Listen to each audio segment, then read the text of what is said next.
So because already we find ourselves where we are, I think, which is what I always say. So even speaking about tradition has to break because environment has changed. Yes. We need to form new traditions because of where we find ourselves now. Yeah. And the greed involved, which is what you said, this is our child. Yeah. We took him to university as if like you were doing somebody a favor. Yeah. You were doing what you were supposed to do as parents. Yeah. This guys were in WhatsApp saying, no, but like that means you can't afford to get married. Why must we then like chip into your thing? And I'm like, that's such an individualistic way of thinking about this thing. We need to bring community back into Lobola. 1, 2, 3, 4. What's good, beautiful people? Welcome to 2.5 Husbands, where we celebrate becoming better husbands.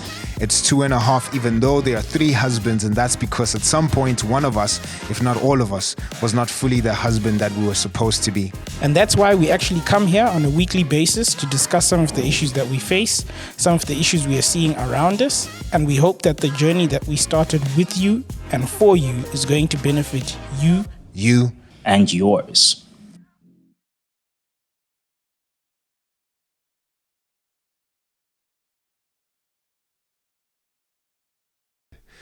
Welcome back, Tate Kobedi. Yes. How do you like the new house? Yo, man. Yeah. No, we are upgrade. We've upgraded. Yeah, Get that's 2024. good. Get 2024. There's no time for mediocrity. Yeah. You're leveling up. We're doing it. Yeah. If you're gonna play, Yeah. there's a playground outside. Go there. I know. I love the new set. Go there. Yeah. No, it's We're dope. going places. It's dope, man. We like it. Courtesy of Company X Films. This has been dope. King Company X mfana. Company X is the production company that's behind us looking handsome right now. Yeah, and sounding velvety. Hey. Yeah. So Pela, in real life, you sound like this. Is it? No way. Nothing you Barua project. But get project. But now it's any project. But we are projecting. So I think you projecting your own. So they're the magic. Okay. Yeah. So you guys have a website that they're the magic. Yeah. Yeah. They're building it. They're building it. Okay. Yeah. Which is gonna be launched very soon. So you must check those guys out. Yeah, they're on Instagram. X. Yeah. Company X Films. Company X Films. Yeah. Film. The film. It's Company X. Yeah. What's is that the tagline for you? Yeah. The tagline is create your worth. Create your worth. Yeah. Because you see, we're creating your worth now. Nah, look good. Yeah, sometimes. So they're just enhancing your worth. What is already there. Yes. Yeah. That's good. Hey, Tate Kobedi. Hey, Tate. Yeah. Ngubani. How was your Christmas, man? Christmas was the second best Christmas I've ever had. Yeah, what was your first? First was with my late grandmother. Just the two of us. Chilling.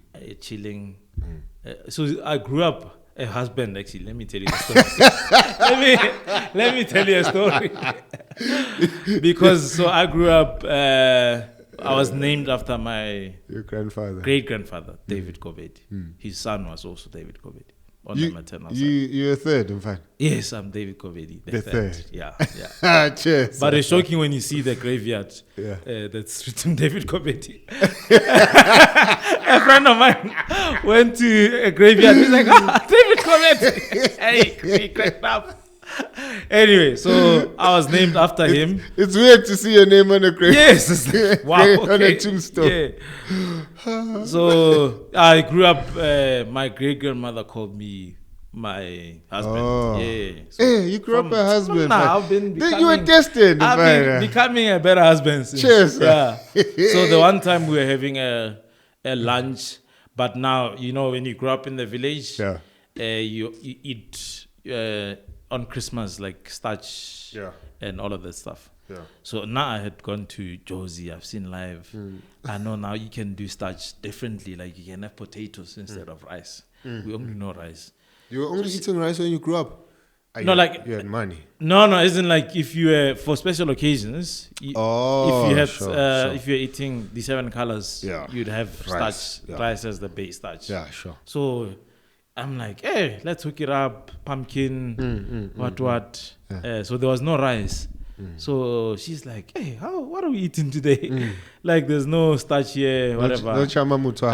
Nigga, I was becoming a better husband. Yeah. So she surprisingly enjoyed the thing, and she, like we just sat by the table, ate lunch together. A date. Yeah, Food. yeah. Nice. So that was my best Christmas. Yeah. Because she enjoyed it. She's like, hey man, I didn't know you can eat. I'm like, girl, roll with me. I'll show you. I'll show you good things. Yeah, because I want some appeal. Yeah, so cool. so we just hung out with friends this Christmas. Okay. And had lunch. That's dope. And so again it was chilled, good food, laughing at the table, no pressure. I hate pressure. I think that's one of the things about Christmas where like, what are we gonna eat? Hey, are we gonna and then now you have to sit at the table, and then sometimes like I just, and then you feel bad because you're like, hey, people have been sweating here the whole time. Yeah. And now if I have to eat, I can't even laugh. Yeah. Because people have been sweating. I hear you. So it was just went to church, came back home, ate nice food. Yeah, that's good. Yeah, that was good. Yeah. When Mine was good. You had a good Christmas. It was next level. Yeah. This is the first Christmas since I was in grade 4 that I opened presents. Oh, okay. You had presents, man. When I was in grade 4? Yeah. Can't they, So from when I was born, I had presents. like not Christmas clothes, presents? No. Christmas clothes were standard. We duckies. We have Christmas clothes. Standy. Yeah. But presents. Because I'm starting to learn these present things from my wife. I'm not a big present guy, but so did you have to buy as well, or it was? Yeah, so we bought for each other. Yeah. So it was me, my wife, my daughter, my mother-in-law, my sister-in-law. Yeah. Good time. It was dope. Yeah. It was actually a Christmas. Yeah. Good food. No kill. pressure, ne? No pressure. Yeah. Yeah. And I think the dope thing is people cooked the day before. And by people I mean the girls. The girls, yeah. They cooked the day before, and by the time we got back from church, it was easy. Yeah. Nice. We had nice food, nice Christmas tree. It looked white. Yeah, it was. You guys, no. With nice lights. Yeah. No, it was dope. It was dope. I enjoyed it, man. It was That's really another cool. thing. Cook the day before. Because you'll be hungry, bro. Father. You came from church, you haven't eaten, and people are tired, and we're supposed to show up excited because it's Christmas. Uri happy, and you're not happy. I'm not happy, bro. Yeah. So it was dope, man. Yeah. It was a cool Christmas, and I think another thing for me was this the first Christmas me and my wife had some really dope conversations about Christmas. Yeah. Because for 10 years of being married. Later before. So we'd divide. Yeah. During the day we go to her mother's house. Yeah. In the evening, Ragokasi with my family. Yeah. But pressure. Yeah. Pressure. Yeah. Pressure to travel, to keep time, Yeah. finish, go there. To not offend people, but not offend actually people. showing up for, You know what I mean? Christmas. And are you coming home for Christmas? You must grow up and say, no, we're not coming. We're not coming. Yeah. We'll come next year. We love you guys, but this year. We're chilling. We cheat. Yeah. So for 9 years we were doing that. Yeah. Or at least 8 years we were doing that kind of stuff. But that's fine. But I think it was us talking about what Christmas actually means for each other. we had a lot of assumptions, which is another thing that tends to happen more lenyalong. Yeah. Where you go for long, assuming. Yeah, you can assume for 9 years. In fact. So what assumptions? She assumed that like Christmas, I didn't care about it. Yeah. And it's not her fault. It's my own thing because I did not articulate it well. I hated the pressure. But then hating the pressure, I should have just articulated that I hate the pressure. There's certain things about Christmas that I dig. Yeah. But I was just like, because I hate the pressure and I'm the type of dude who's just like, let's just leave things, right? Yeah. So then she thinks, this guy doesn't care about Christmas. And then I think, this chick is just making a big deal about this thing because my personality is chilled. But I actually don't know the gravity and the importance of why Christmas means so much to her. She's not just being dramatic, you know, but there's like family ties to the day. Yeah. So we had some eye-opening conversations, I think, that man. made this Christmas like super, super, super dope, man. Sure, wow. Yeah. Like, but for 10 years and to actually just have a conversation that hears out the air. Yeah. It's so powerful, isn't it? Yeah. No, it did, bro. It did. And that led to other conversations about my upbringing, you know, my relationship with my dad. And do you think that affected your, like, just ability to be happy? So you receive presents up until what, grade 4? Yeah. Was that what stopped? I don't know. But that was fine because my family was still together. So we didn't even make a big deal. Yeah. Then I think, and plus, I was, I'm getting older.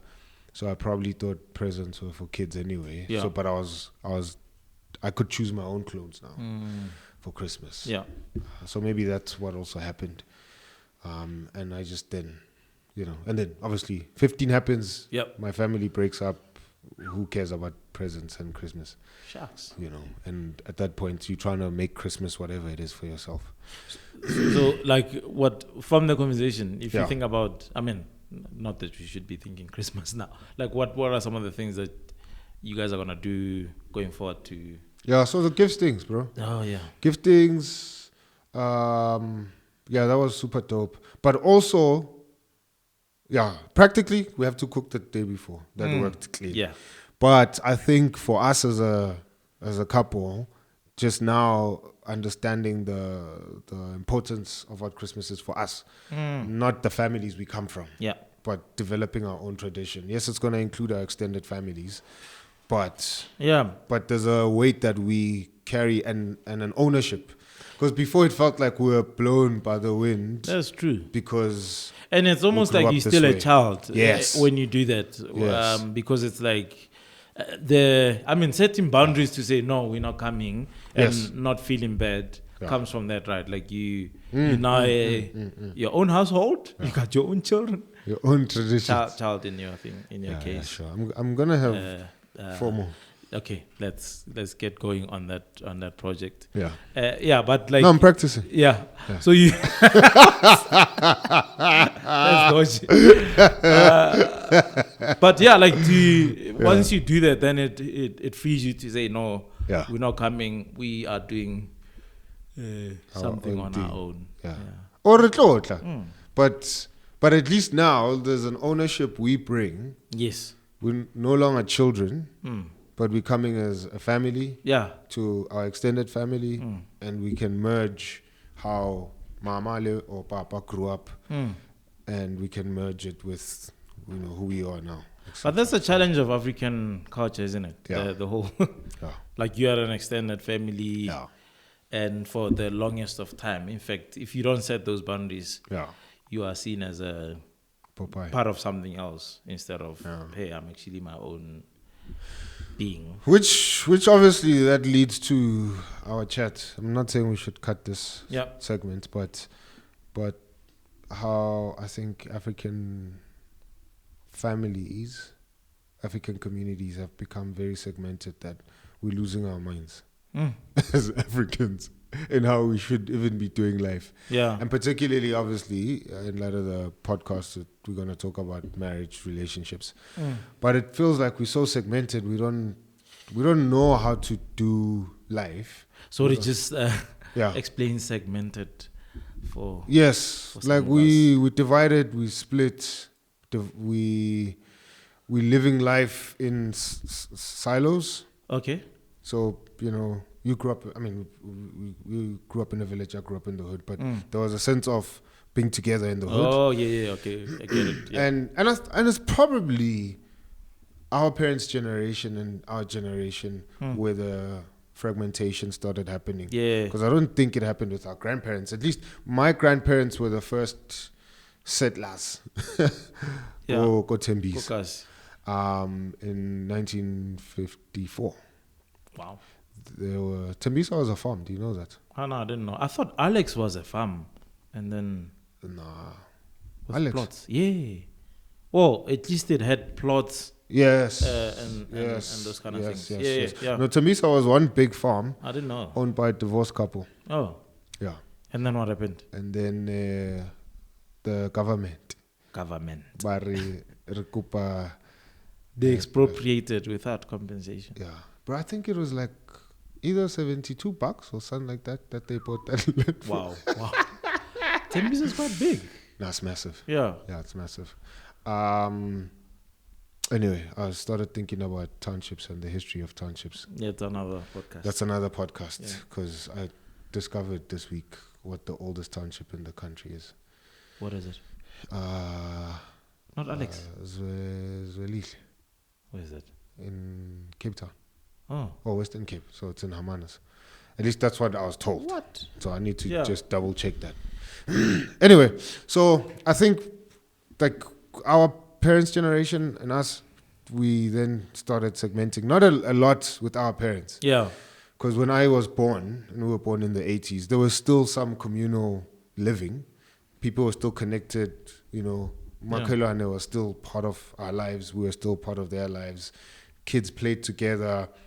We were parented by other parents outside of our own parents, biological parents, So the uncle down the road, the aunt next door parented us, around the streets. But now I'm like, when I see my nieces and nephews, like they just like renegades living life however, and there's no structure. There's no discipline from the streets. Yeah. So yes, there should be discipline at home, but discipline at home was obviously the basis. And then there was a general acceptance from the kids as well that there will be discipline that we get from any parent on the streets. Yeah. So if somebody comes and says, don't do whatever you are doing, you'd listen. But now I'm like, it's not even there, Sure. But I think it speaks into obviously the breakdown of how we did community before. Yeah. And then obviously moving into the suburbs and leaving the village, leaving the township adds on to how life is then done. It's very interesting how, like, as I'm listening to you, like you cannot, it's almost like you can't speak of like South African, whether it's marriage or like family life, without actually considering the politics of our country in the sense that like all of that has to do with politics acts, like group areas acts that said people are only allowed to live here, or let's use them as cheap labor, let's set them up in townships. You're moving them from the village into this thing that still functions like a village, where like the things that you're speaking about are still kind of there, because that's how we organized ourselves as a society now. And we're not allowed to look for a better life in the suburbs that confined us to keep those traditions going. Liberation happens, then we can now freely roam into an urban South Africa. So it's quite interesting that the movement of people was determined by those acts, without us pausing and saying, wow, this is actually what's happening to our culture. Yes. This is what's happening to our society, our culture. These are some of the future ramifications of this thing. And when we do get freedom, which, because we are going to talk about Lobola, part of what I think leads to the breakdown of where we are told, you have freedom. There were things that were denied to us. Yeah. You go get it. So go dream big, go to the burbs, go get the education, go be a CA, go be a lawyer, be a doctor, get the money. Yeah. Yes, there's an expectation that you do come back. But again, we didn't live in the burbs for long enough to know that burb life swallows. It'll swallow you. It'll take you over. Yeah. And when it does take you over, you start developing new appetites. Yeah. Right? You know, you went to the city, you came back, you introduced your grandmother to new ways of eating. Yeah, right? no, she was blown away. Your appetites changed. Yeah. But with those appetites comes the financial sustainability. You know, you have to keep those appetites up. Yeah. So if I live there now and you eating different, it's gonna cost money. So the money that you were supposed to take back to the village is gonna lessen. Right? It's not gonna be as much. And so now we off in the city, we develop these appetites, but everyone is prone to just develop appetites for money. We're all greedy people. And then now that also translates into some of our practices again. But yes, we can tie it back to the history of our country. Yeah. But I think even us getting quote unquote freedom and being free to go do whatever, we did not consider just how some of those tastes that will develop in the new environments that we found ourselves in will impact how we do certain things. Right? Yeah. And in this case, because we have to get into it, is Lobola. You know, so I'm like, it's one thing to be in the hood and live there, and I'm not saying that like we should not be exposed to anything else, but I mean, I still know people today who've never been, I come from Tembisa, who've never been to Kempton Park, which is our town. Wow. Till today, right? Never. They're probably in their 40s, 50s, they've never left. Which is fine, whatever, right? But if we stay there, it's hard then for an uncle who's never had other tastes somewhere else to suddenly charge you 500 million for for Lobola. When he can see that we all live in 4-room houses, when he can see we all wear the same jeans, when he can see, but there is a sense in which which is a big part of the conversation around Lobola. He's educated, or we've educated her. So you've tasted a world outside. So clearly you might even have pockets that resemble the world outside. Right? I'm speaking of our villages and townships like it's Wakanda. But that's the world outside. Like we're trapped inside Wakanda and we're not allowed to go anywhere. But I'm saying, I think it's all of those things that contribute then to how we do life, and particularly in this instance, if we speak about Lobola, I think it's been affected and changed, affected as well by all of that stuff and all of those tastes, right? How did it work out for you? I mean, you don't have to go into detail. Like the whole journey of Lobola. How did you experience it? How were you excited before? Yeah. You know, because you becoming a husband. In a previous episode, I had said, I think being a husband starts there. What when you have to go show face at your girlfriend's house to say I'm stepping up, and even maybe before your girlfriend's house, just to go talk with your family. Because obviously then something shifts.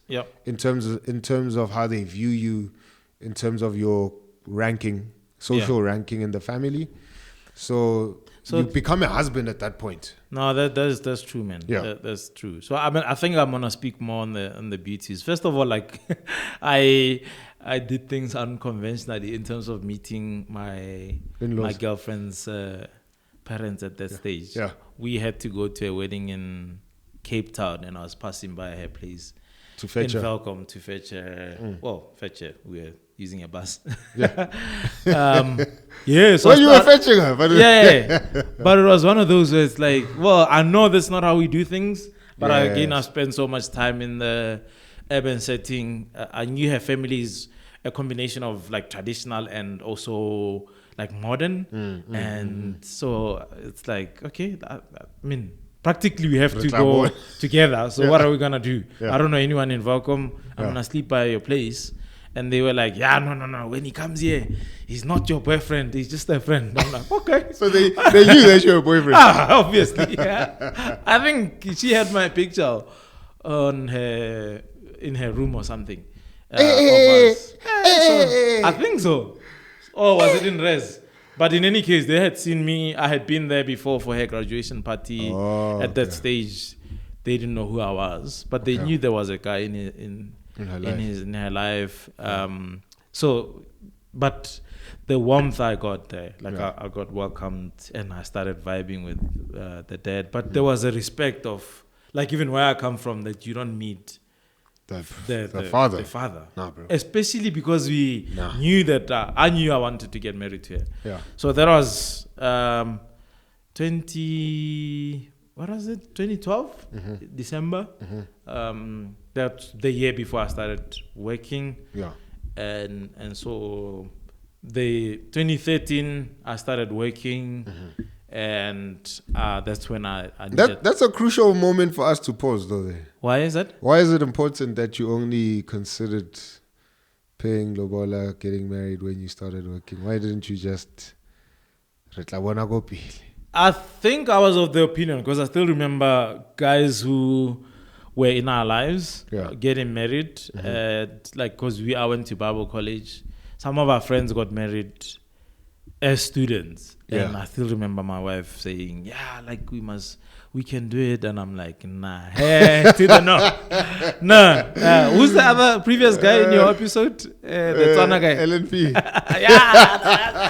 I was not going to do that. No. Yeah. No. So I knew I had to be working just so to sustain a household. At the bare minimum. But also I knew that there was Lobola that I had to pay. So sure. When I started working, that's when I had the conversation, both in as much as I don't have a good relationship with my dad. Did you speak to your dad? Yeah, I did. Okay. I did speak to him. I think it was I needed to just let him know that I'm doing this thing. So his concern was that I'm young and I'm just starting to work. Maybe I must wait a little bit. How did you receive that? I understood what he was saying. Okay. But I mean, my mind was made up. Yeah. I'm like, guy, I'm actually informing you that I'm doing this thing. Not asking. So I knew that, like what he was saying, that I'm young. But I think we came also from different worlds. Because in my world, you're not allowed to press the cherry outside of marriage. I'm dying here. 4 years of not pressing the cherry. 4 years. You were wasted, yes. But imagine dating somebody for 4 years. It's not gonna feature in your eternity. It's better. It's better. You So had Sana somebody. student, like from his perspective, we're just not coming from the same world. I'm a Christian. He's not. But even to him, it doesn't matter. But even that though, because I remember when I got married. Because. And this goes to traditional wedding as well stuff. Because my family wanted to, and by my family I mean my mom's family, which is my family. But they obviously wanted to get involved because I didn't have a traditional wedding. They wanted to get involved, and then they were like, "I think you should wait so that we can have more time to save up money, etc., etc." Somebody, forgot who. And maybe I do remember, and I just don't want to expose them. Said it's fine, like you guys can live together. Right? But it's funny, again, that 2 generations before that would not have been frowned upon, bruh. Forget us being Christian. It's fat and sad. Just as Africans. That would not be a thing. Like, it was a culture of where they shamed you for you're nuts. Like these people are staying together. And it wasn't necessarily that they came from a Christian world. It was just that brings disgrace. It brings shame to the family, to the community. You know what I mean? So I'm like, it's funny that 2 generations. We were just speaking on generations, discipled by generations, because exactly. we saw those things on TV. Yes, and it became and it's funny that it's generation the legacy, because that's the legacy it's left. Bars, Grace, we got a rapper in the building here. Don't play with me. Don't play with me. Yeah, like I think those things were impacted by media and the relaxation of morality in our culture.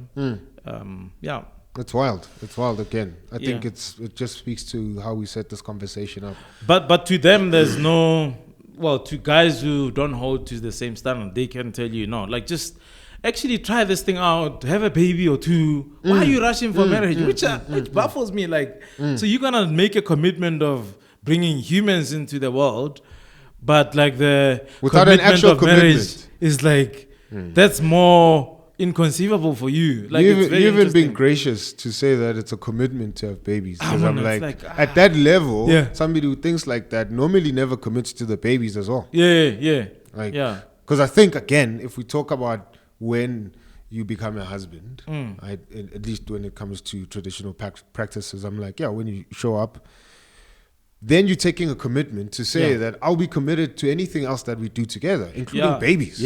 Right? But I can't claim to be committed to a child, but I'm not committed to the person, the mother, who's carrying the children. I'm like, just psychologically. That's very interesting that in our society, we see that as a less of a thing, and I'm like, if anything, like that's serious commitment, and to do it without the commitment of marriage, it's I wonder what we're gonna leave our children, man. I don't know, because I'm like, our grandparents were committed, they stayed together for long, but we know there was some abuse, things that might not have been kosher, and then our parents as children saw that, because our parents had a lot of divorce, man. Our parents' generation had a lot of divorce, and there might be other factors. I'm not just simplifying it to them seeing their parents only, but there's probably a lot of other factors. And I mean, height of apartheid, I'm like, for anyone to have a sustainable marriage, to have children, while bombs are flying over your head, man, we need another episode called Redeeming Begazela. Yes, because I do think we need to revive that word, which means persevere. Yes. Because I think you need a level of that to be married. Be in any relationship, whether it's business relationships or like friendships. Like there's times where people rub you off the wrong way. The relationships are hard, so you need a certain level of perseverance. And we actually gonna turn that on us as husbands. Because Begazela has always been associated with the wives. So 2.5 husbands as Begazela. Man. That should be on us. So that's that I think. Anyway, so going back to the story, I tell my dad, father, biological father. My dad feels weird. He's not my dad.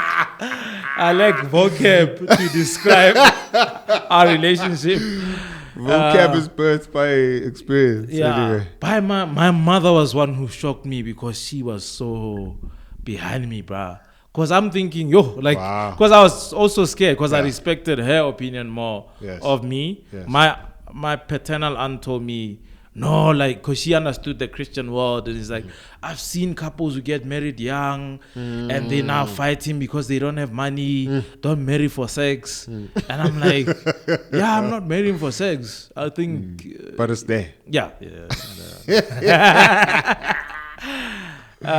So she was because I respected her opinion as well. And I'm scared because she understood the Christian world. But coming to my mom who... Like, I came to her and I said, I want to get married. And I'm like, she's like, okay, I think you should. And I'm like, aren't you worried that I'm young? She's like, no, if you feel ready, you're ready. I'm like, girl. That's all I needed. No, I was pumped. And I was like, wow, like, I think that's when it became clear to me that, man, this thing is happening. And she's going to meet my girlfriend and it's going to be serious. She's going to be part of this family. And to distinct events that I remember was us at that stage driving my girlfriend's car. Because I didn't have a car. Tip for guys out there: just marry someone with a car. With a car, you gain the assets when we marry.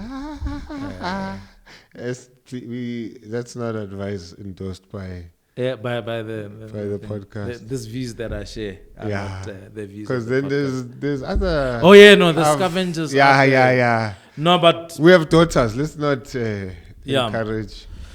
So anyway, we drove home with her and my family to go draft the letter that was going to be sent. So you drove to the northwest? To my family. With your girlfriend? Yeah, it was the most awkward thing. Because now she's here and we're speaking to her family. Oh, but you're getting tips from her on how to approach the thing. Yeah, because also like my family, Botswana, they so too is very similar, but also different. My family, Botswana, they rock up early morning. Yeah. Early morning in the morning. 5 o'clock they there to negotiate, Baba. So we just were different in how we did things. Yeah. So I guess was there to give tips. So, but writing the letter, I felt like this is it. You wrote it? No, my family. Oh, okay. But she was there. Yeah. She wasn't in the meeting. And then the other was the morning when my family left for Velcom. And my uncle said to me and saying, because he's in Pretoria now. Yeah. So we was Pretoria. Like, Faraga. I carry yanong warumela mfeti hore ro go latela motho ne. O ska ba re tshela next time ramudumi. Like, you don't want her. You don't want her anymore because she's changed. So I think it solidified the whole marriage thing. That this is happening, and this is serious.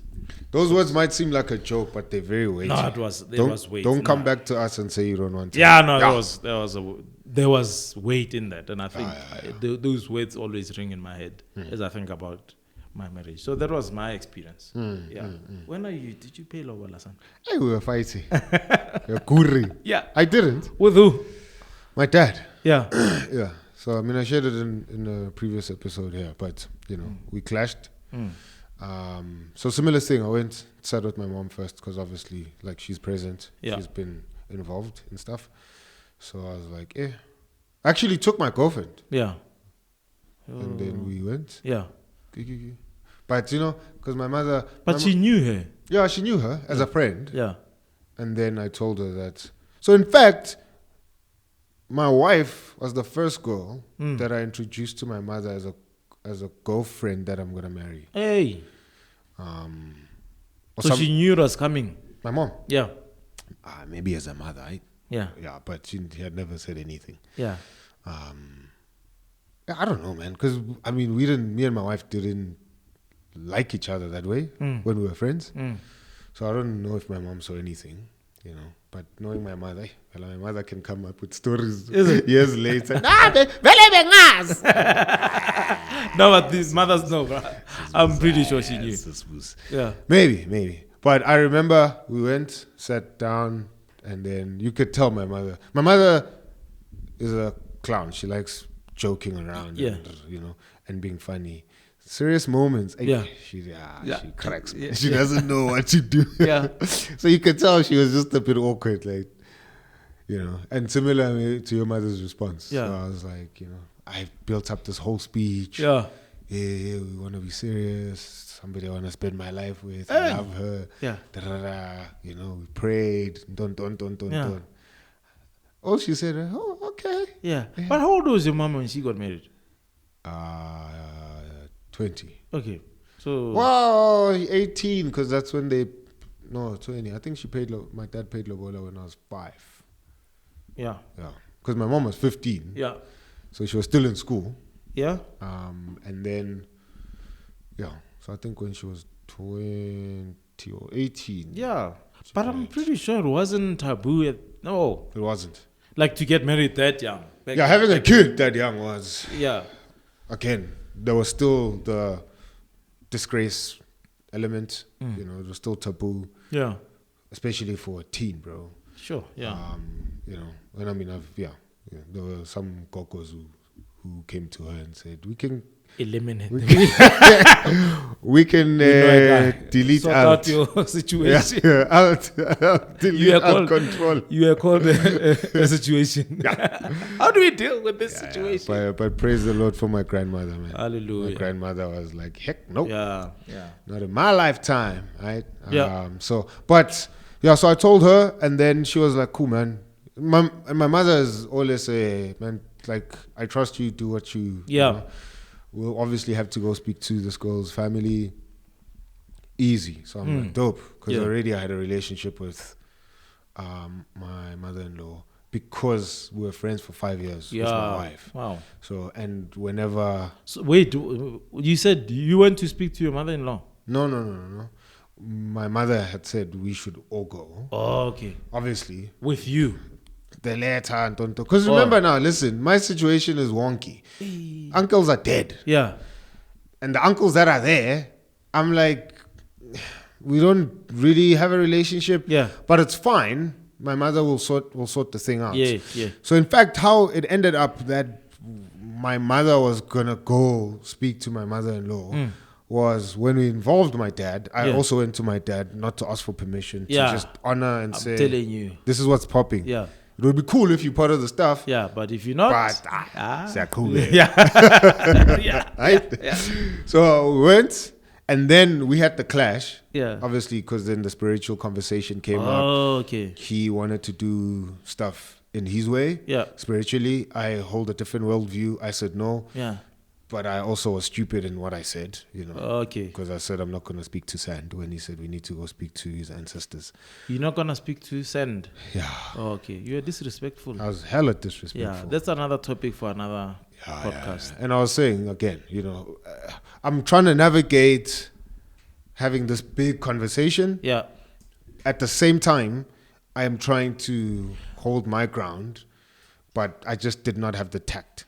I didn't have the words. Yeah, but I mean, you're young. I'm young, yeah. I didn't have but the also words. the broken relationship. 100. Which element of it where you actually don't have a relationship, but someone now who wants to dictate how things are gonna. So and there is an undergirding, like an current of anger. You know, so that you have to talk to this guy who's and so because he's coming at it as I'm your dad and this is how we do things here. Yeah. And I'm like, where is here? Yeah. Because here is it's supposed to be a home with a mother and a father. So if you say we do things here this way, where is here? Yeah. You've never been here. Yes. So don't say it's here. I don't know what things are here that are done, right? Yeah.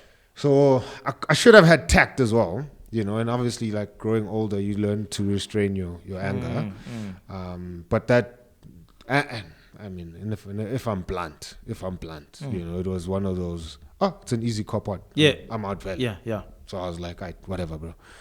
So then he went, at least from what I've been told, and told my mother's cousins, who are because my mother's direct brothers are dead. So I don't have direct uncles. It's my mother's cousins that are left.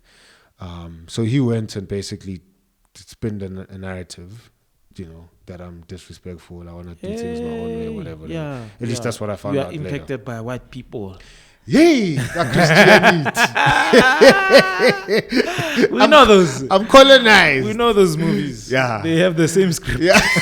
We've seen this. It's no longer a sequel anymore. Yeah, no. Yeah. It's like a Nigerian movie. There's different actors, but it's the same plot story. line. Yeah. So anyway, so that's how then all the men basically disappear from this thing. Wow. You know, and then my mom and my aunt, who's my godmother, who's always been there, like proper. She's literally like, you know, been a parent. Yeah. Then we just like, all right, cool, man. Let's just go to my in-laws and we'll just chat this thing out. But another cool thing is obviously like my mother-in-law, super cool, super dope, you know. For her, she was just like, yo, man, I dig you. It's cool. She's seen me around. She's trusted me with her daughter's life. Yeah. You know, so... Surprisingly so, I'm like... Yeah, I mean, I'm awesome. Yeah. Yeah. If you tell yourself that No. more Tell- times on the See, mirror. that's why maybe. you, my friend. Yeah. Maybe You found yourself lacking. no, not even. And you gravitated towards me. Sometimes we have to do our bit in society. I saw this lost man. I'm like, let me pour into his life Never. and make him a better husband. Or since you're a husband all your life. Yeah. Yes. I had experience. I had experience. Yeah. So my mother-in-law had her close friend / sister, and then my mother came with my aunt, and they chopped it up. Wow. So were you in the conversation as they? Not really. Yeah, because I was just like, let me just step out. It was really like an introduction. Yes. Like, my mother-in-law wasn't opposed to us getting married. She was just opposed to the timing. What was the concerns? It was too quick. Yeah. She, and then like as in you hadn't dated for a while, or you're too young? No, we hadn't dated for a while. Similar thing with you. Yeah. I just secured my gig, my first job. Yeah. Oh, it was my first job, but it was like my first promising long-term gig. Yeah. Because everything else I had gotten before. Yeah. Well, before I got married, I was a freelancer. And you were a rapper at this stage? No, I wasn't. Yeah. Not full-time. Yeah, okay. But I was a freelancer doing film stuff. Yeah. And then any other gig I had before then, I just quit, bro. So this was something I was like, okay, this is going to be long-term. Yeah. I want to be here. Yeah. I want to do this. And then, so she was like, listen, just maybe chill a year, save some money, well, And I was like, hey. Man, you are burning. You are burning. Yeah, besides burning, I was just like, I personally, I just did not see a reason to wait. I want to do life. Yeah. So I don't see if I'm doing life with you now, 5 years from now. What difference is going to make? What difference does it make? Like whether I'm going to save 5,000 by the end of the year or I'll save $1 million. Yeah. Well, life will be comfortable. But like in terms of relationship, in terms of like the relational aspect of this whole setup, I don't see what the difference is. In fact, getting together now helps us, to build. So I'm like, me and my wife are 10 years in 2 months. Yeah. And like it's been dope. Imagine if we had waited. And like all the stuff that we've learned and come together on, like we would have not had all those things. Yeah. So Lobola for me it didn't happen traditionally. Yeah. And then I think we spoke about like exchanging gifts. Oh, okay. Yeah. I forgot what I forgot, man. And I remember thinking I'm gonna get a bag. I don't know if I got a bag. I don't know. I forgot. But I know there was talks of exchanging gifts. Yeah. And that was that. But here's the thing with me, which again I think speaks to the fragmentation of the African society and family. I didn't feel like I lacked. I didn't feel like I missed out on something. And maybe because, again, like, my 15-year-old self going back to being a kid and having my father as my hero then, I've always wanted to get married because I saw them together. Yeah. Even when they divorced, I was like, I think marriage was still dope because I saw how good the 15 years was. Yeah. But when he was not there, I mean, like, it was like, whatever, it doesn't matter. My mother's chilled about life. So it's not like if I don't get married traditionally, my mother feels like she's missing out on something. She's very chilled on life. Whether I do it or not, it's like, okay, it's up to you. Yeah. It would have been dope if me and my dad had a relationship. I think it would have meant something. But like, did you grow up seeing this? So I don't really like this whole traditional, like terming the way Africans do marriage as traditional. Yeah, I mean the way white weddings are done, it's also traditional. Yeah. Yes. But like, just for the sake of clarity. No, yeah. No, I get. We use it.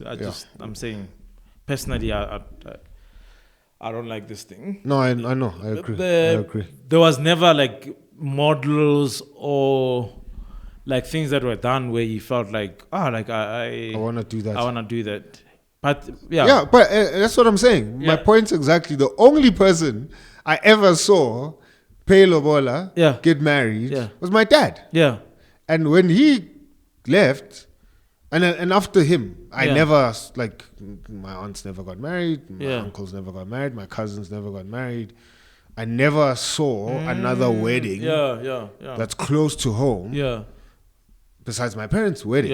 You know, and so I remember I was 5, so I do remember certain things, you know, and obviously we've chatted about the events of the Lobola, the wedding, like in the 15 years that my parents were, in my life were together. And so again, I'm like, it would have meant something. If my dad and I had a relationship, because it would have been a moment where I'm like, yo, I remember this of you. I can share this with you now. So the moment he bailed out, I was like, whatever, right? Sure, man. Like like I'm not missing out on anything, man. Whatever. I want this girl. I want to get married to her. I want to get married to her in a way that's going to satisfy her mom, my mom. It's going to satisfy God. It's going to satisfy our immediate community, right? Which was our church community. That's fine. Anything else, I was like, nah, whatever, bro. You know? The only thing I even now sitting here, I'm like, there's dope things about African weddings. That would have been nice to experience and have, which I'm shaping and forming for my daughter, right, and any other children I'll have. So when he marries my son, we will have the Zulu wedding. Not he, she. When he marries your daughter. When your son marries my daughter. Yes. Yeah, sure. We'll do the Zulu wedding on the Saturday, and then the Tswana welcoming on the Sunday. No, it's the other way around, and I'll tell you why. Why is that? This is how negotiations happen. Let's just negotiate it now. Right now. I was born. We are willing to offer. I was born on a Sunday. Yes. My daughter was born on a Sunday. Yes. So she's leaving my house on a Sunday. That's fine. Then we'll do the following week, Saturday. That's fine. She'll wear letoiti. Do you know what that is? Tswana culture is beautiful. Letoiti is that white garment that they wear and a toque to signify that this is now somebody's bride. The Sothos give names. We don't do. Zulus give names. No, we don't. I don't know if it was never a tradition. But I suppose as I listen to you, the difference also is, like, I grew up in a homogeneous setting, like a Tswana. Townships are mixed. Township is mixed, so you're seeing different cultures. And I think for me, I saw other weddings. I love the practice of Lobola, the whole concept of two families coming together and actually celebrating two people coming together. I grew up with other people. I wanted them to see the joy of my family bringing a bride into our household. So there was all of that happening in my head. And I wanted to do the whole Mahadi thing. So I think that, for me, the so-called traditional wedding, in as much as my family, by family I mean father's side and mother's side, it's not like we did, like my father's side, Kipiri. Like, it's not like I was married the Piri way. Sure. Which, I think for me, there's always that desire. There was always that desire to become part of my father's family, as any boy I think longs for. Because like the things that they say when you welcome a bride, like Siretosas that they use. They use the what was it, Bakatla, which is like the region where I grew up in, but I'm not really from that tribe, so I didn't feel a deep sense of like I'm proud of this, but at the same time I felt like that's who I am. That was your experience for a long time. It was so nice to be and do a wedding that way, to have brass bands. I think on our weddings, that's one thing that marks them. That was nice. So yeah, I think the Lobola. Yeah, so our children have no choice, but we're gonna have a brass band. Yeah, no, they're gonna hate definitely. Like even if it's in Midrand, they're gonna hate it. We're gonna shut the streets of Midrand. No, 100. With the brass band. Yeah, life. Yeah, they must know.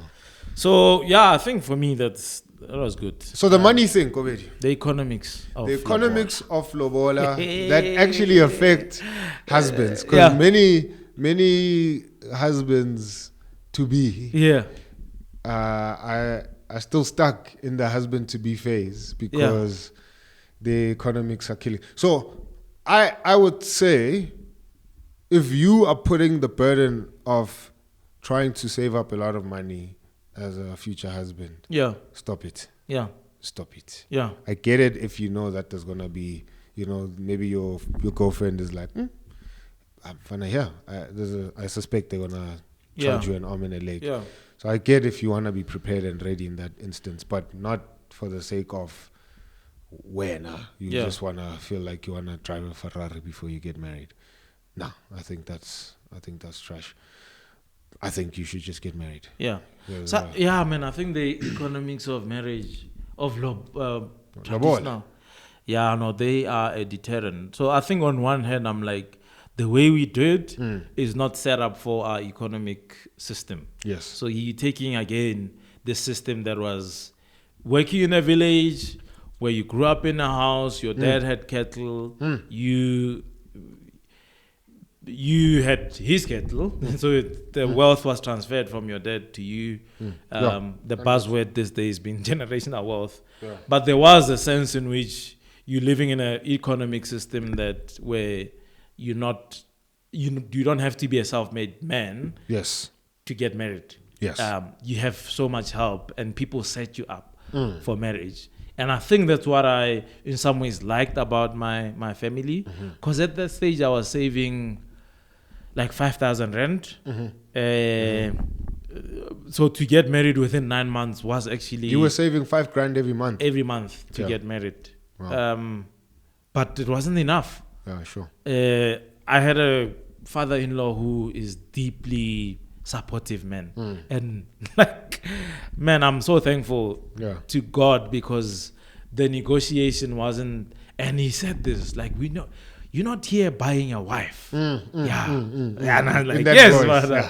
Because if I were to charge you, like, Mama, 200K. And he looked at me and he laughed. And I'm like, yo, I'm scared here. Because it's like, I know you talk. Like, like over 200K. You can't afford that.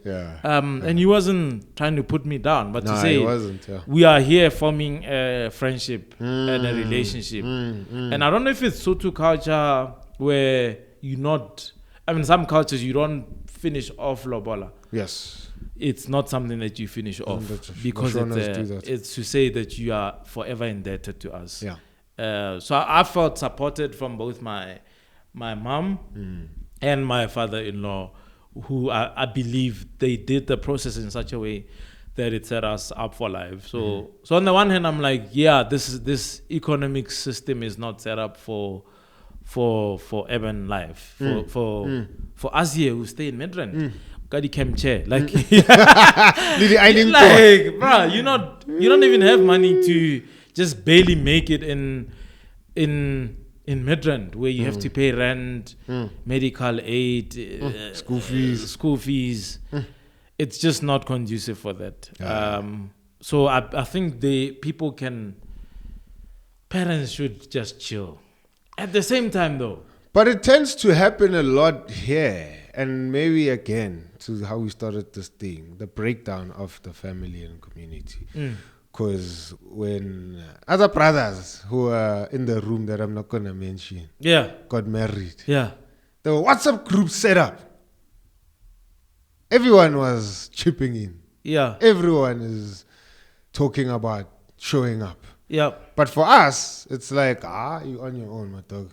I saw a TikTok video that was mocking these guys and saying, like if you can, because that is powerful. It's community coming alongside you to get married. But these guys were in WhatsApp saying, no, but like that means you can't afford to get married. Why must we then?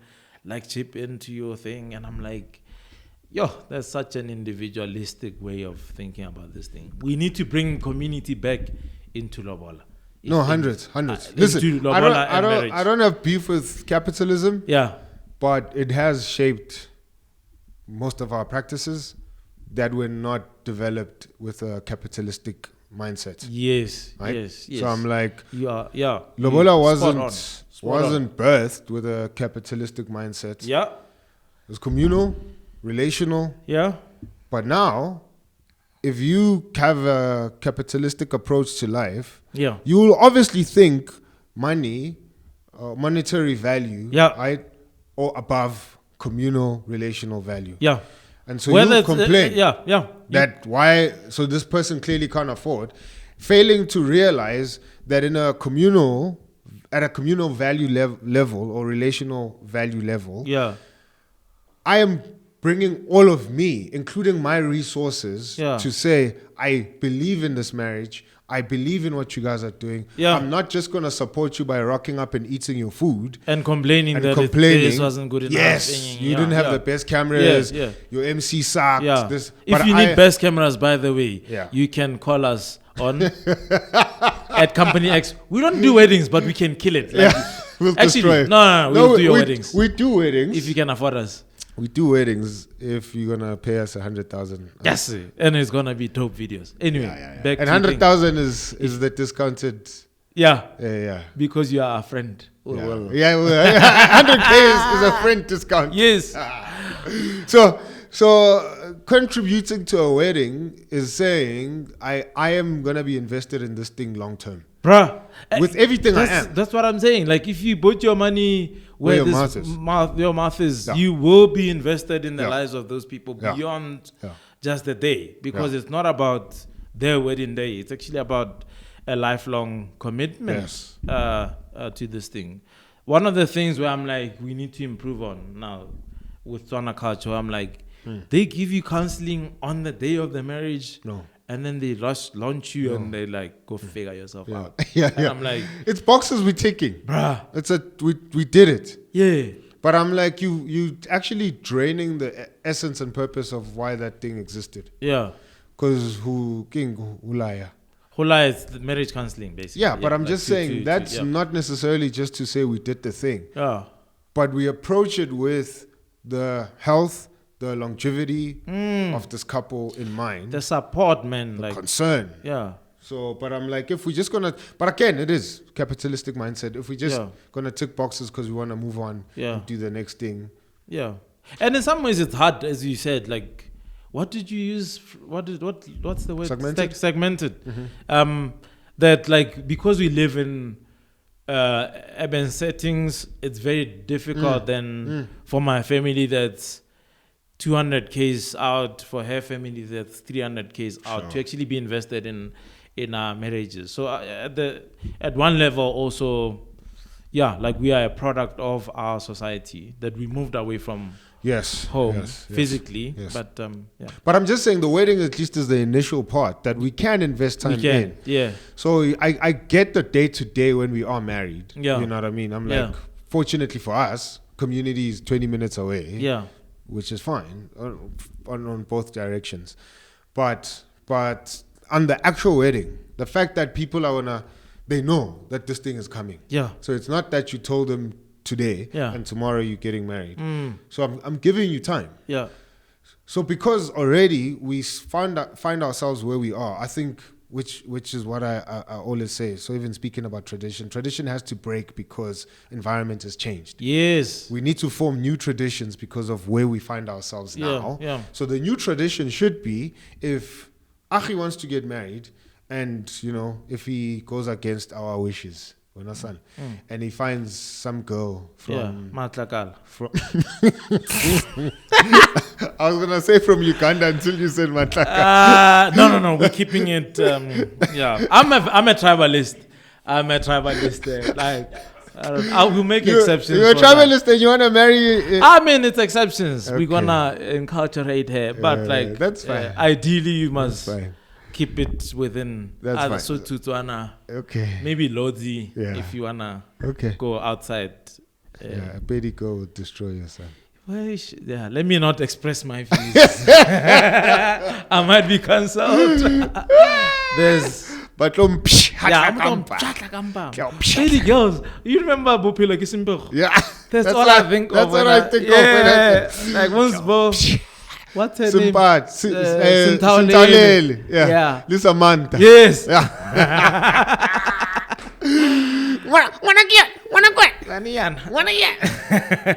Anyway, so if Akhi is gonna marry somebody from a different country, Yeah. or even a different province, Yeah. the tradition should be then, how do we 3, 4, 5 months before go meet the families, then set things in motion, Yeah. then do the counseling Yeah. in those months. Yeah. So yes, these guys, Akhi lives in Joburg now, and Bo Rakhadi live in Rustenburg. His wife's family live go Matatiel. Yeah. They're gonna come every 2 weeks to Midrand. Every other 2 weeks, Akhi and the wife are gonna go to the villages to meet. It's just as we kick this thing off, right? So yes, it's we can't sustain that. Oh yeah. But we need new traditions, because right now it's Yeah. also an excuse, this thing that we live far. It's fine. Yeah, there's technology. History has led us to where we are now. Yeah. But I'm saying, if we're really concerned about maintaining the beauty and the goodness that already exists in our cultures, we need to find ways of how to do that. We can't just... So what would you say? Like, okay, this is now a new recipe. Yeah. What do we take off? What do we embrace? I think for me, and because I was gonna say earlier on that I feel like some guys use the whole, like it's too expensive as a cop out to not commit, because I've seen guys who couldn't afford, who had a will to say, we're gonna make this thing work. Yeah. Because I feel like where there's a will, there will be a way in terms of the economics of it. But I think one of the things I would reconsider and take out is just how expensive and unnecessarily expensive the process is, and the greed involved, which is what you said. This is our child. Yeah. We took him to university as if like you were doing somebody a favor. Yeah. You were doing what you were supposed to do as parents.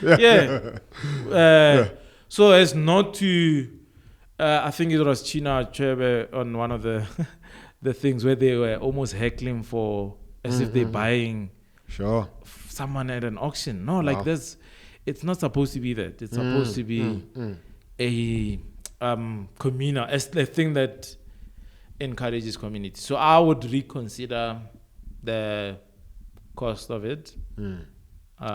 Yeah, so I'll take that off and keep the family aspect of it. Yeah. What would you take off from African? I think the thing I would take off is not involving the couple. There might have been reasons why the couple wasn't involved before. But again, because of where we find ourselves, we need to involve the couple. So this whole thing of saying, like, you can't be there in the negotiation room, or your wife can't go, speak to her father or whatever, or her mother, whatever. I would reconsider that. Because then it ties into what you were saying. Yeah. There's no way to regulate how we can't regulate people's greed. We can't, right? That's Jesus' job. We can't regulate people's greed. Yeah. But a way to try and do, and part of what enforces and gives room for the greed is the girl has to shut up. She can't come and say, listen, you guys are killing us. In Midrand, and the medical aid is destroying our lives. Yeah. I know, I work with this guy, we're in the same company. He's not earning the bucks that you think he's earning. Yeah. Right? Yeah. But she can't go speak to her parents like that, because that's, disgraceful, it's disrespectful. You can't. I would move that. Yeah. Because of before, your father-in-law could do enough of his homework because you were in close proximity. Yes, because they knew the family. He knew the family. Yeah. So my grandfather, for example, from my mother's side, his best friend, or one of his best friends rather, lived directly opposite my father's grandmother's house where my father grew up. Yeah. So he got intel from that guy. Yeah. He didn't have to go to my thingy. Again, we live in close proximity. So he just basically went to that guy and said, you know that family, what kind of people are they? Yeah. Got the intel, went back, relate that to my mom. Yeah. Hey, I know you like this guy, but this is the kind of family they are, etc., right? Proximity. But now, our kids can't do that. Sure, man. Yeah. Future husbands can't do that. So I'm like, take that off. Because you meet someone in varsity from like God knows where. My wife's dream was to marry an orphan. Yeah. Like, what if this dude is an orphan? Doesn't have... You do... Sorry, yeah. What? No, I was going to make an offside comment. My filters are on for 2024. That's good. Yes. Good. My mother was around. I'm not an orphan. Yeah. So, anyway, that's what my... Bruh, and I think at the heart of that is the attitude of how do we set these people up for success instead of what's in it for me. So who does it? It puts the couple at the center to say, we as a community, we come in together for the sake of these people, for the sake of setting them up for success. And I think that's what I feel like I experienced, which was like flip. Like I feel like these people have my back. Yeah. And it motivates you because starting life as a married couple financially can be burdensome. Like to have people who are in your back, as you're saying, like that, having them there, having the couple there, like basically is that, like, how can we serve you guys instead of how can we now get a return on investment? Which again, I was thinking. I mean, I was laughing in my head now. When, like,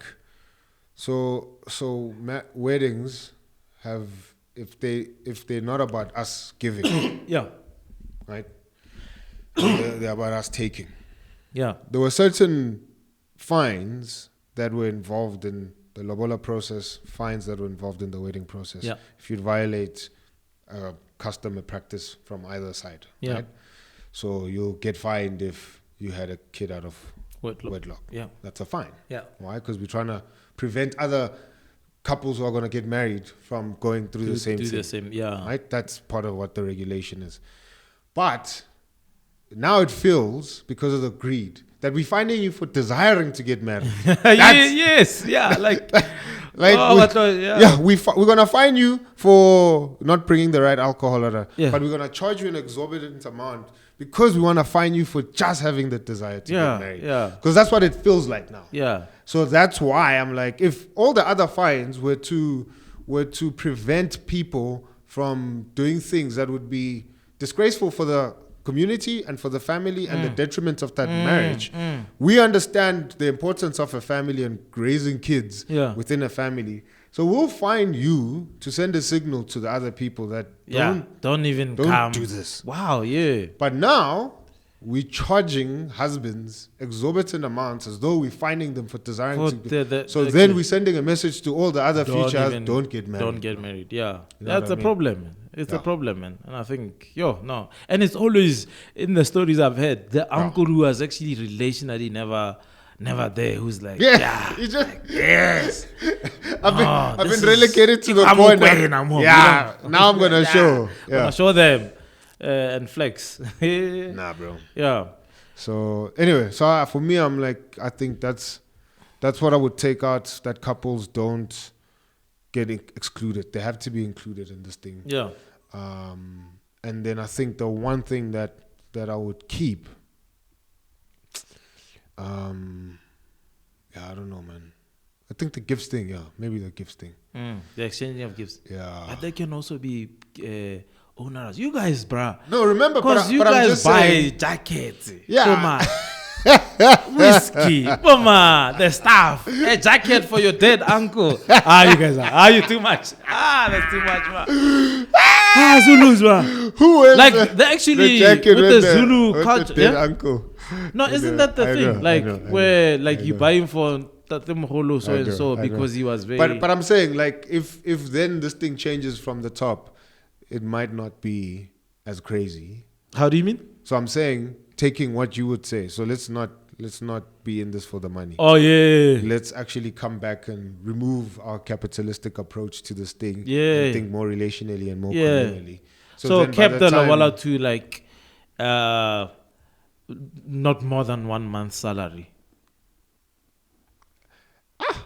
Then girls will start going for guys whose 1 month salary is a banyana. Hey. Yeah. Yeah. No, we take the median salary of South Africa from the gardener to the CEO. Who's the average They man? say, what is the average? What's the average man? What's the average salary of South Africa? 15. 15? Nah. For dudes who are employed. Yeah. Or 8. Maybe Boma 8. 8. Boma. Yeah. 8. Yeah. Yeah, I think. Anyway. Yeah. But that's, I guess, looking at it in a more legalistic sense. But to even just think through, how do we set it up? Let's find something that's reasonable, that's not actually about the money. Yeah. Let's use that money towards their wedding. Because before, that's another thing with...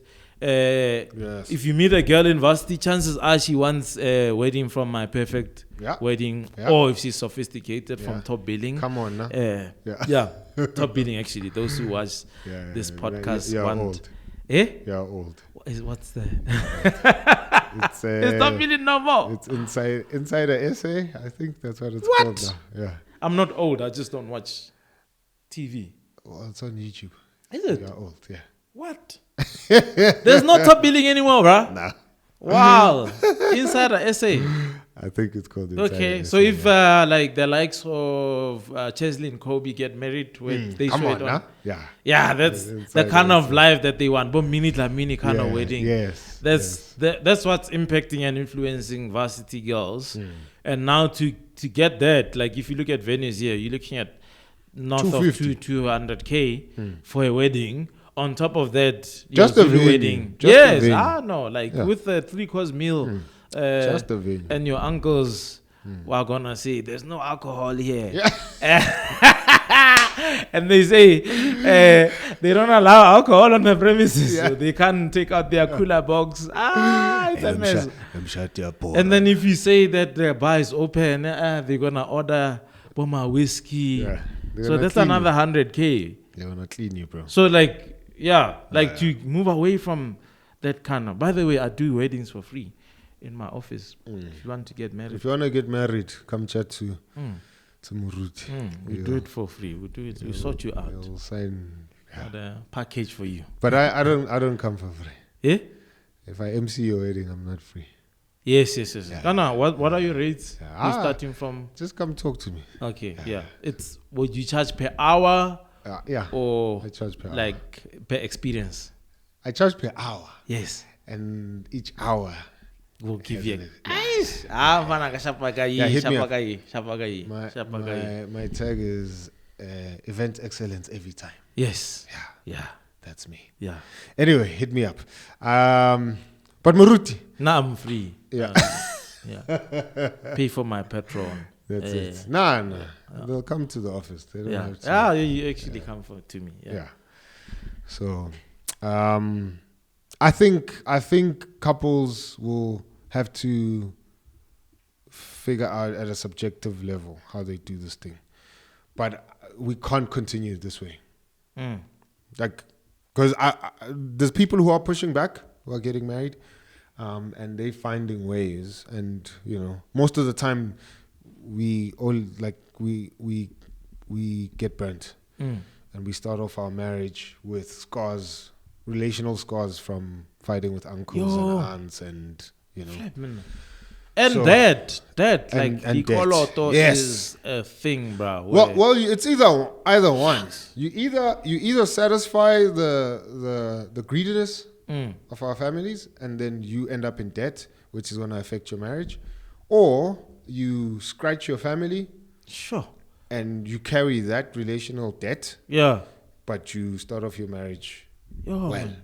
So you're gonna have to decide. You're Yeah. gonna have to decide if you are. And it sounds like an easy decision, but man, No, it's not. I think we don't want to do this thing with that relational breakdown. No, Yeah. no, not at all. But I think in some ways it seems like I do feel like we often speak in a negative tone when it comes to this thing. it just feels like it's tough, or like What, marriage? it's expensive. No, Lobola. Yeah.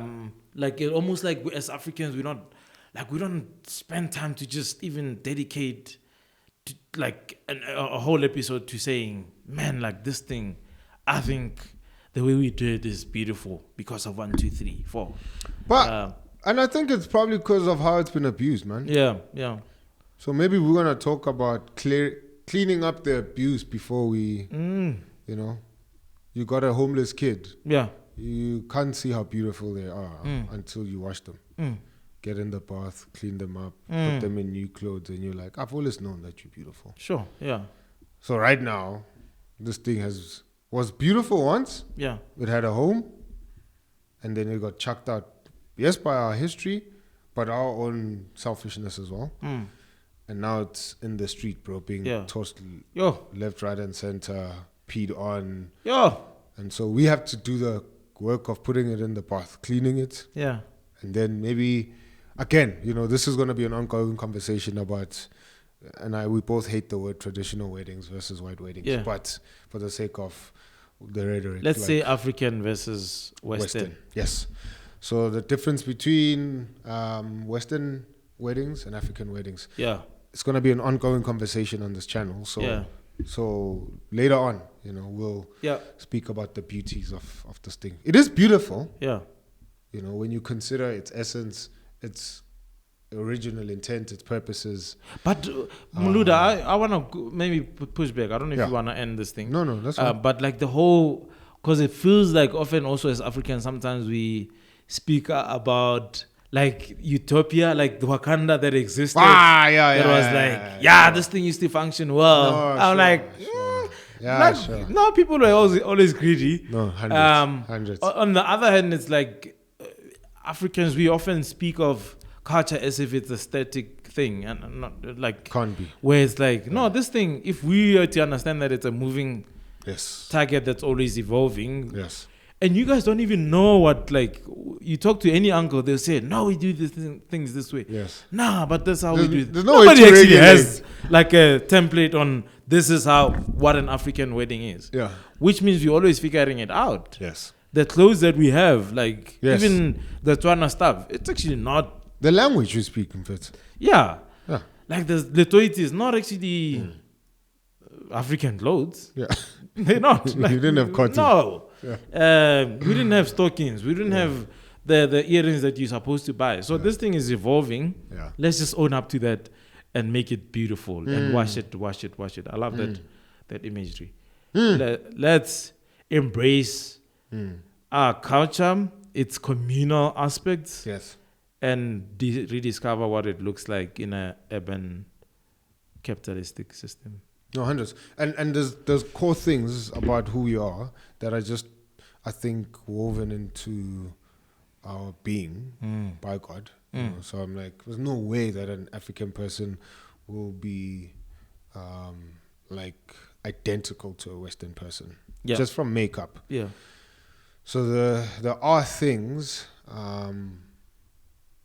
that, you know, that we will naturally express, show, because we are Africans, and I'm saying those things should probably stay the same, and other things should change. So I just thought of a pastor saying, because you think about like African versus Western weddings. Yeah. So he was doing vows. And he was almost, and I respect that guy. He said that this is a solemn. He's a Western guy. No, he's an African guy. Okay. I'm not gonna. No, it's fine. Yeah, he said right. He was a bishop. Yeah, he said right. The guys were unilating because he's supposed to have fun at because again, Western. No way. Western weddings are very solemn, like quiet. So he said, no way. During the ululating, no, people, you must stop ululating and make noise. This is a solemn occasion. And I'm like, no way, bro. Like at that stage, I remember being like, nah, that's not right. No way. That's not right. What do you mean it's solemn? Are you saying No way, bro. that us ululating and interrupting this scripted thing No way, bro. is... and not to say Nah. I don't prefer the quiet thing. You do you. Yeah, If no, that's do your gonna thing. Be quiet. But That's your that can't tradition. that can't be prescribed. But you cannot tell me that this is not solemn. And it was offensive. I'm deeply. Anyway. You deeply cut. Yeah, I'm cut. Yeah. God rest his soul. Yeah. I said I was not gonna say. No, you already gave it up. But anyway. Yes. I disagree with that. I think that's... So let's keep it on our lane. We're not protesting anybody's culture. No. They do their thing, but don't come and say what is solemn and what isn't. Yeah. Because I think the vibe of the African thing, that you must have 500 people at your wedding. Yeah, I mean, I don't know about that, but anyway. Hey, man, I think so. I don't know about that. Just feed the people, man. I don't know about that. Again, some of these things made sense in a different environment. Okay, again, I speak as a village person. Yeah, no. Even as a township kid, like I was yesterday, where I was like, oh no, there's a funeral on my street. Yeah. Yes, it was this week. So 3 houses down from our house. Yeah, the dad passed on. So the whole week's been packed, man. I hate people who park on your lawn, man. Yeah. Yo, like you just come out of your house and there's a car. I'm like, what if I had people? Yeah. And you just parking here, dog. Anyway, so but I wouldn't have. No, I did say that in the hood as well. Although in the hood, we would get a notice. Yeah. Oh yes. Somebody's passed on, Yeah. so we're gonna use your lawn to park out. It's ours now. Yeah, it's ours. We forfeit. Yeah. For that week. You Yeah, forfeit your protocol. rights. We fine. Yeah. And we understand it, right? And Yeah. we show up. But in the burbs, that's not there. Yeah. You know, so even now, So I again, found out you are expected to function like an African, Motu, but you're not. my environment is following different. the protocol. Yabotu. Yeah. Yeah. My environment is different. So much so that in the hood, I would have known Yeah. the minute I got back home who passed on. Yes. Right? Yeah. The whole week I didn't know Yeah. until I asked the security guard Yeah. at the gate. Yeah. It's like, who died there? Yeah. Oh, no, the dad there. Oh, smack. Okay. Yeah. And I'd seen that guy probably like 4 or 5 times. Wow. Yeah. In the 7 years we've been there. I mean, they recently moved in. What? Probably like before COVID, but like I've seen him 4 or 5 times. But my point is, even there, environment is different, Yes. right? So the way funerals are done is different, right? So weddings will also be done differently. Yeah. Yeah. Because environments, where we find ourselves is different. Yeah. So I can't expect to have 500 people when the venue is not free. Yeah. On top of that, because of the community's greed, they're not even going to help get a venue to accommodate 500 people from Phuket. We're navigating individualism Yes. and community. Yes. And we end up being the ones who lose. Who lose? Hard. Shucks. Hard. Yeah. Because I can get 500 people to Joburg. Yeah. Right? If 500 people all contribute $20, cough up. Yeah. it's okay. Yeah. I'll look for the venues. Yeah. Right? Or even we can come to Phuket. Yeah. Same people would say, Unarisa guy, where was he bringing us to if he can't afford to feed us? Yeah. And then if you don't invite them, Yeah.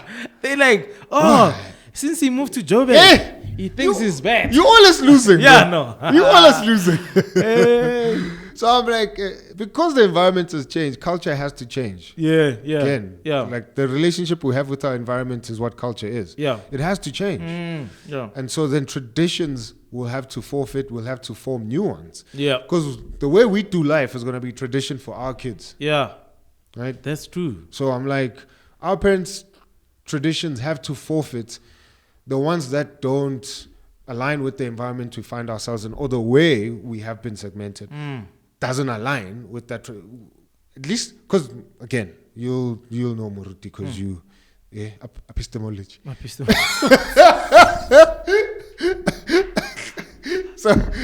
so any tradition that's there has a purpose to preserve goodness, beauty, nobility, how we structure ourselves, of how we structure ourselves as people, right? Yeah. So I'm like, that's why the tradition is there.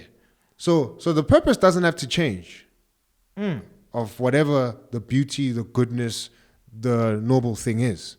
But we have to find new traditions to preserve that purpose because the environment has changed, right? And that's what culture will be. Sure. So I'm like, we have to look at what is the beauty, the goodness, the nobility, the right thing, and say, okay, cool. Let's take that thing that will preserve us, regardless of where we are. That thing will keep us. That thing will make us who we are. Yeah. So what are the practices that we're going to now develop so that we preserve that thing? Yeah. Because the old practice to preserve this thing does not work Yeah. with this new environment Yeah. now, right? And I think, I mean, just going back to what we said before, it's so much more beneficial to consciously do that rather than let culture or let just things just happen. Yes. Because I think that's what we were uprooted. Yep. There were laws that were put in place. Yep. We moved around. Yep. Laws that were removed. We're looking for a better life. So life is happening, and we're not sitting and saying, "Hey, like, how are we gonna?" We're actually not creating We culture. didn't have a family meeting to say, Yeah. "Okay, now we're gonna have to change a few things Yes. now, because things have changed. Culture has to change. Yeah. So it just happens. Because culture is going to happen whether you want it or not. Yeah. Because you have to do life. And what's gonna win is either the values of our system, like whether it's greed or whatever it is. Yes. Because have you thought about it? Like back in the day, to play, like now on talking about culture, maybe not so much weddings, funerals, to play something like music at a funeral Yes. was unheard of. Yo, you nuts, bro. Because we would sing. You nuts. Now you have a generation that You does couldn't not even know. play TV. Yes. Your TV had to be off for those 2 weeks. Covered. Yeah. Radio. Yes. Oh, my dog. Uncles had to drive far to listen to soccer. Yeah. You're not doing that. Right thing, now it's like we have speakers at the graveyard, thing. bro. Because people have forgotten hymns. Yeah. Because the culture of going to church is no more. Capitalism So then sees an opportunity. And then now we wanna we're charging. perform each other. Yes. Who's got the best? Who's got the and capitalism wins. Yeah. Anyway. So Yeah. I think I'm tired of talking now. that's the conclusion we walked away with from this conversation. Yeah. We need to be less capitalistic when it doesn't benefit us. Yeah. Capitalism is good for some things. It's not perfect. It's not the best system. Yeah. Oh, other people argue it's probably best compared to other systems. Fine, that's not the conversation we're having. They don't That's have fine. a podcast.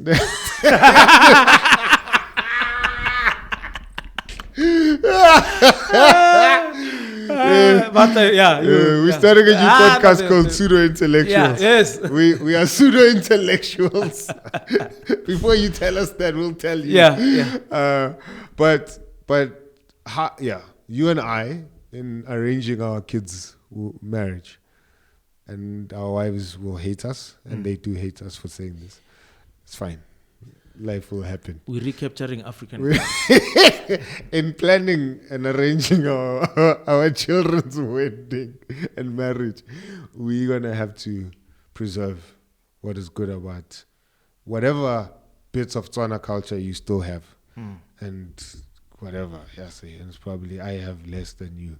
Whatever bits of... You are like Jackie Chan in that movie. Who am I? Like, who am I? Nakatama. What did he say?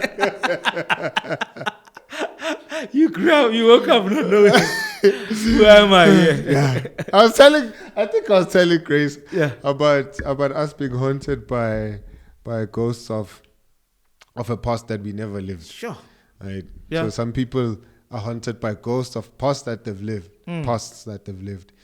But for most of us, millennials who grew up in townships, went to Model C schools, live in the burbs now, we're haunted by a history we don't have an idea of, bro. Sure, man. Like which leads us to then fantasizing about what Africa used to be, and we actually don't thoroughly break it down because a person who has a ghost knows they are ghosts. We're haunted by ghosts that look familiar. We just but we don't know them. Right? Yeah. So, all of that to say, we're gonna have to preserve whatever little we have to then make sure that this arrangement that we have for our kids is very African. Whatever very African is gonna look like. It's gonna look like in when are we gonna do this thing? How old is your son now? He's 7 now. So Daughter is 5. 5. So in So 18 years. No. What? 13 years. When he's Because when he's she 20. turns 18 when he's 20. Yeah, they must leave. Yeah. What? You must go. So yeah. But we'll be there. And We'll give them a house. Generational wealth from Company X. Come on now. We'll give them.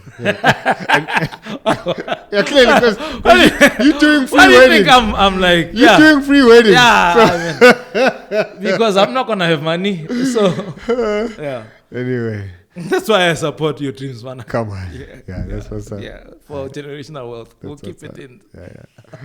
All right, 2.5. We'll see you on the flip, man. This is cool. All right. Yeah, thanks for the invite. All right, peace, man.